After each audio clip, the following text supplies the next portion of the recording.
you're trying to tell yourself a different story. Totally. Oh, well, that's wonderful. So let's talk about of Earth and Fire Women's Festival. How did that come to be? Oh That's my God. probably another long story, so but that's great. Yeah. I mean, honestly, every story with me is a long story. When you were like, we'll try to keep it to a 30-minute podcast, I was like, oh, you're in for a treat because nothing's ever a short story with me. But Well, it's fine. It doesn't matter how long it is. We have longer podcasts, and it's really if people want, some people like to keep it short for themselves. Some people are more comfortable talking about themselves than others. So it's whatever people are comfortable with. So I'm absolutely loving hearing about this. So let's hear about how the festival came to be. yeah, so the festival came to be by this. So in 2022, I had a friend of mine who at that point I had only ever met through the internet. She sent me like a thing on Instagram for this women's festival that was going on across the border in Saskatchewan. And I like looked at it and just like intuitively, like my whole system was like, yes, yes. Um, and but that was another thing where I was like, just in at the time when the tickets went on sale, I think I was about 6 or 7 months postpartum, not bringing in a lot of income, all of that stuff. And Mhm. so there was all of that. Oh no, like can we afford to do this? And blah blah blah blah blah. But it was like no, like I know that I'm meant to be here. So like I talked with my husband, bought the ticket, um, and then I had mentioned it to another girlfriend, and so ended up a couple of us kind of from the area ended up going together. And so River, get down, River.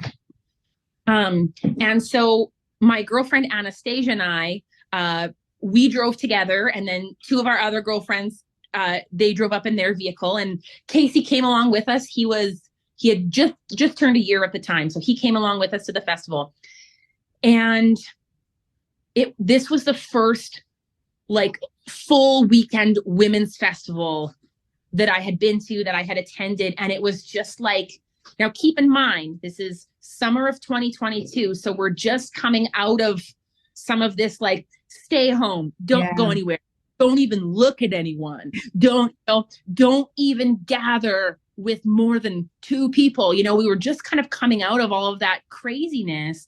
And so to get together in this like beautiful healing outdoor space with all of these women, and there were other little wild barefoot sun-kissed children with long crazy hair running around, lots of other like wild babies and toddlers. And it was just, oh my gosh, it was just so amazing. And then of course the sessions and the teachings and the learnings and the dancing we did. And there was this one like rage workshop where we all like yelled and screamed, and it was like oh my gosh, it was so incredible. And so on the way home, my girlfriend Anastasia and I were like, we need to do this too, we need to make a women's festival. And we were like, yes, okay. And so in the next couple of months we began planning, okay, da da da da da. And so we found a venue, we pieced everything together, we put it out into the world, and we were like so excited and so happy about it. And it was the first year of the festival was meant to happen in September 2023.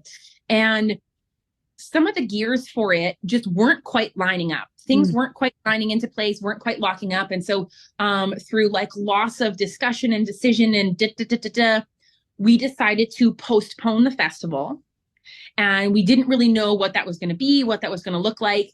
And then along that time, Anastasia became pregnant, which was so wonderful and so incredible. She had been calling in this babe for a while, and she's actually like, babe's kind of expected any time now, which is so exciting. And then I kind of felt the call to make the festival more intimate. We were originally looking at 1 to 200 women, and I just had this knowing like to start a little bit smaller. And so with all of the things going on and the changes and Anastasia calling in her babe and having her pregnancy, she decided to step back from the planning of the festival. And then I had the decision of, okay, what am I going to do? Like, am I going to carry it forward, or am I going to step back too and wait to see until she's ready down the road? Like, what am I going to do?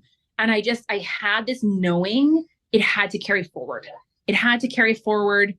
I'm going to, I'm going to carry the torch forward until Anastasia, when and if she's going to, step back in and join back into it when she's in a season that's kind of more appropriate for her to be holding space for that. And then it was like, oh my God, like who do I think I am to do this on my own? And there was so much like sadness and grief and everything that came along with it not turning out the way we had envisioned, because we felt it so strongly and still but then also the excitement of moving forward in this new way. And so just very divinely, I found a venue that's local. Like, I just had this knowing that it was supposed to be in southern Manitoba. And there are a lot of really great venues like north of Winnipeg, east of Winnipeg, in the Whiteshell area, even in Riding Mountain. And I was just like, no, it's not supposed to be there. It's supposed to be kind of in the Pembina Valley. And so I ended up finding the most lovely location, Gouldwood Meadows, with our land host, Taylor. And she does horse therapy. So she has got horses, and people come and do therapy